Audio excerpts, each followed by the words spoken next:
Hi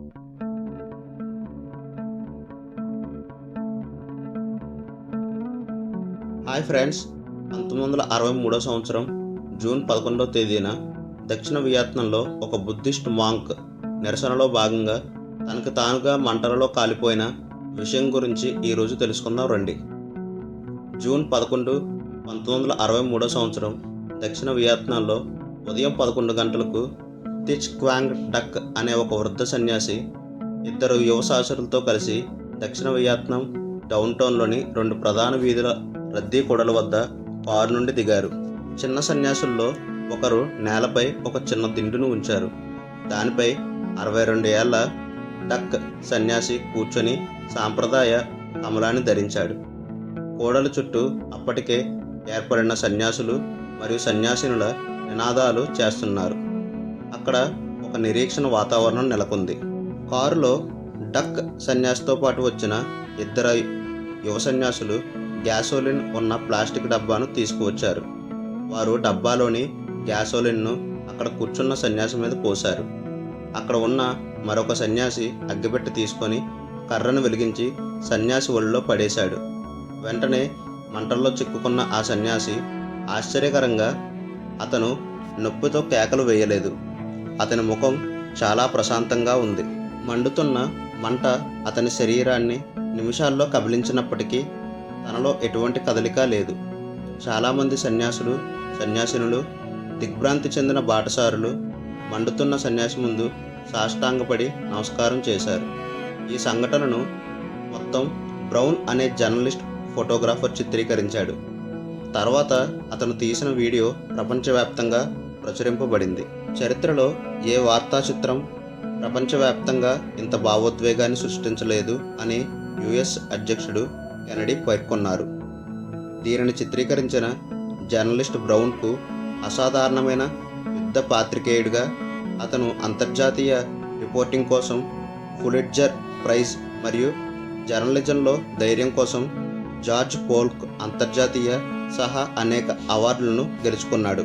అసలు ఆ సన్యాసి తనకు తానుగా మంటలలో కాలిపోవడానికి గల కారణాన్ని తెలుసుకుందాం రండి. 1963లో దక్షిణ యునైటెడ్ స్టేట్స్లో పౌర హక్కుల నిరసనలు తీవ్ర రూపం దాల్చగా అధ్యక్షుడు జాన్ ఎఫ్ కెనడీ పరిపాలనలో దక్షిణ వియత్నాంలో చాలా భిన్నమైన రాజకీయ నిరసనల ద్వారా తొందరగా ప్రపంచవ్యాప్తంగా దృష్టిని ఆకర్షించాయి. 1954లో ఇండో చైనాలో వలస రాజ్యాల శక్తిగా దాదాపు 100 సంవత్సరాల తర్వాత ఫ్రాన్స్ వియత్నాం నుండి బలవంతంగా బయటకు వచ్చింది. జెనీవా ఒప్పందాల ప్రకారం ఫ్రాన్స్ మరియు వియత్నాం తాత్కాలికంగా 17వ సమాంతరంగా ప్రాంతాన్ని విభజించడానికి అంగీకరించాయి. మరలా 1956లో తిరిగి దేశాన్ని కలపడానికి ఎన్నికలు జరిగాయి. వియత్నాం మరియు ఫ్రాన్స్ అధ్యక్షుల మధ్య జెనీవా ఒప్పందం ఫలితాలతో విభేదించారు. వియత్నాంలోని కమ్యూనిస్టు పార్టీకి అధికారం బహిష్కరించబడింది అని ఆందోళన చెందారు. కమ్యూనిస్టు చైనా మరియు యుఎస్ఎస్ఆర్లు వియత్నాంకు దగ్గరి పొరుగు దేశాలుగా ఉండడంతో జెనీవా ఒప్పందాలు యొక్క ఆమోదయోగ్యం కాని ఫలితంగా పూర్తిగా కమ్యూనిస్టు ఆసియా యొక్క అధికారాన్ని అమెరికన్లు చూశారు. 1955లో ఐసెన్ హోవర్ పరిపాలన దక్షిణ వియత్నాం ప్రభుత్వం ఏర్పాటుకు మద్దతిచ్చింది. ఒక అనధికారిక ఓటు క్యాథలిక్ కమ్యూనిస్టు వ్యతిరేక దిన్ డైమ్ ఎన్నికకు దారితీసింది. అమెరికన్ ఆర్థిక, సైనిక మరియు రాజకీయ సహాయం కమ్యూనిజానికి ప్రతి సమతుల్యతగా డైమ్ పాలనను సృష్టించింది. 1955లో ఐసెన్ హోవర్ దక్షిణ వియత్నాం సైన్యానికి శిక్షణ ఇవ్వడానికి సైనిక సహాయాన్ని పంపాడు.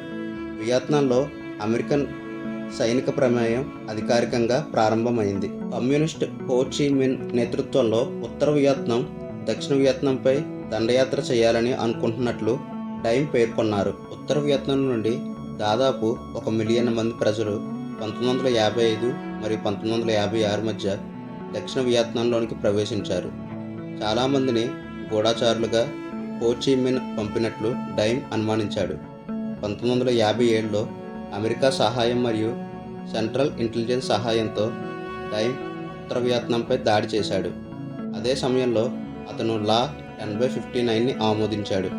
ఇది అధికారిక ఆరోపణలు లేకుండా కమ్యూనిస్టు సానుభూతిపరుడుగా అనుమానించబడిన వ్యక్తిని నిర్బంధించడానికి డైమ్ ప్రభుత్వం ఆమోదించింది.